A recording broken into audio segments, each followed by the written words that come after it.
हात मिळवणी करणार नाही आणि निवडणुकीच्या निकालानंतर महिन्याभरातच या मतदारसंघातल्या विविध समूहातल्या नागरिकांचे जे प्रश्न आहेत त्याच्यावर बैठका लावीन संबंधित अधिकाऱ्यांबरोबर।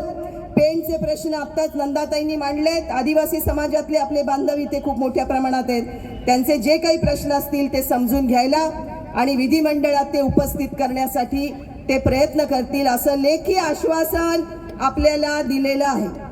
जर आपण टाळ्या वाजवून आभार मानूया प्रसाद दादांचे। ही निवडणूक अतिशय महत्त्वाची आहे, एकदम अटीतटीची आणि ऐतिहासिक महत्त्वाची निवडणूक आहे।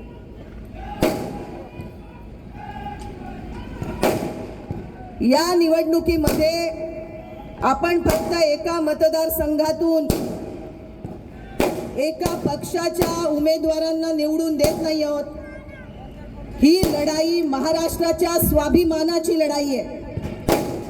ही लढाई संत विचाराचं बीज ज्या महाराष्ट्राच्या भूमीमध्ये रुजलेलं आहे तो संत विचार राखण्याची लढाई आहे। माजी खासदार आणि माजी केंद्रीय मंत्री अनंत गीते साहेब यांचं आगमन या सभेत झालेलं आहे। आपण टाळ्या वाजवून त्यांचं स्वागत करूया।